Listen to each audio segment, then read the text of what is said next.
As you know my story, I met someone when I was 25 years old. His name was Earl Schoaf,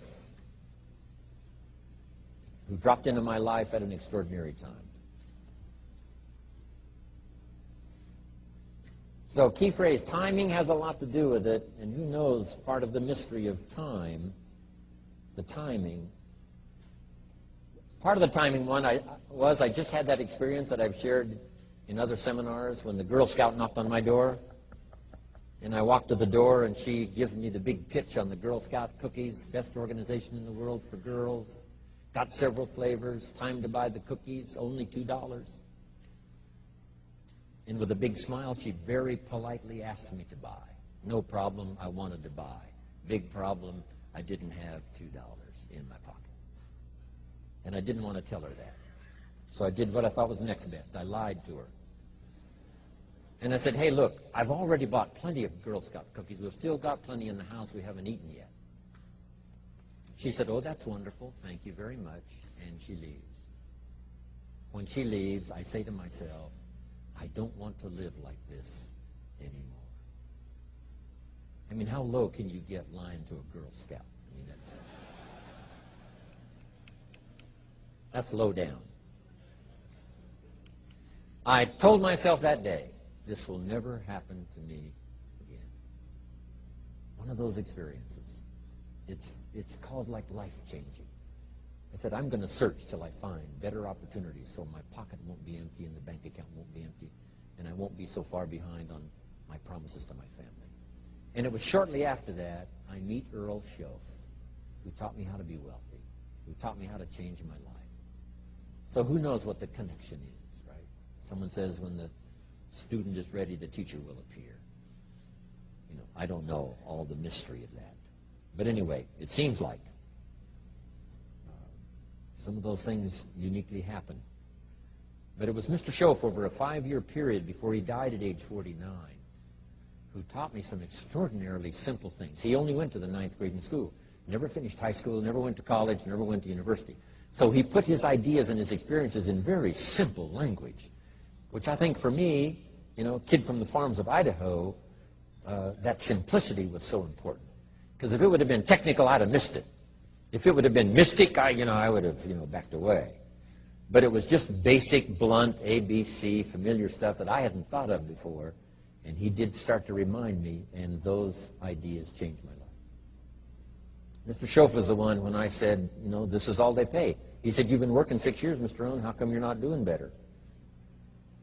And I said, this is all the company pays. He says, well, that's not true. I said, no, this is my paycheck. This is all the company pays. He said, no, this is all the company pays you. I thought, that's a new way to look at it, right? He said, doesn't the company pay 2, 3, 4, 5 times this amount to other people? I said, well, yes. He said, well, then this is not all the company pays. It's all they pay you. And if you qualified, wouldn't your income grow 2, 3, 4, 5 times? I said, I suppose. So he said, we don't have to work on the company. We have to work on you. See, that was the beginning of what he called the phrase personal development. I told him things cost too much. He said, no, you can't afford them. I thought, well, that's a new concept. I hadn't thought about that. We put some of the valuable things on the high shelf, so you can't get to them until you qualify. If you want the things on the higher shelf, you've got to stand on the books you read. Every book you read, you get to stand a little higher so you can get the things on the higher shelf. See, I learned those concepts. It was so incredible. And here was the most important one. Success is something you attract by the person you become. See, that phrase changed my life. Success is something you attract by the person you become. Success is not something you pursue. It's like chasing a butterfly. You can't quite catch it.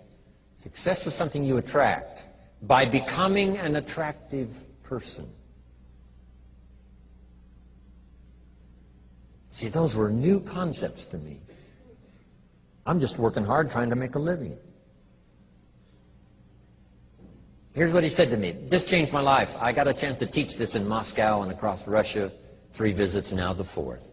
Here's what Schoaf taught me. Profits are better than wages. Nobody taught me that in high school. Nobody taught me that. I went to 1 year of college. Nobody taught me. Profits are better than wages. Wages make you a living. Profits make you a fortune. And how could you work on both a living and a fortune? He said, well, you could start part-time working on your fortune while you're working full-time on your living. I thought, wow. Now, he said, it's fun to get up in the morning. Not just getting up, go to work to pay the rent, but to get up to go to work to make a fortune. First, to make a living for my family. Second, to make a fortune. And he taught me how to make both a living and a fortune. Guess what I did? I learned how to make both a living and a fortune. And I found out anybody could do it once they get the information. And at age 25, I started receiving this extraordinary information. Here's what he said. Your income is directly related to your philosophy, not to the economy. I thought, no one ever told me that. I kept hoping the economy would change. He said, no, your philosophy has to change. I assured him that I had my fingers crossed. He said, that won't help. Then what could I do to change my income and multiply it by 2, by 3, by 5, by 10, and then multiply it by 10 again? What could I do? And he started giving me the disciplines and the process of learning the skills to change my life. This was an extraordinary man. Those were extraordinary times for me, life-changing in every manner that you can imagine, but very simple ABC concepts. Here's what I learned. Not to search for the exotic until you've discovered the basic. And those basic philosophies that he shared with me during that time were life-changing.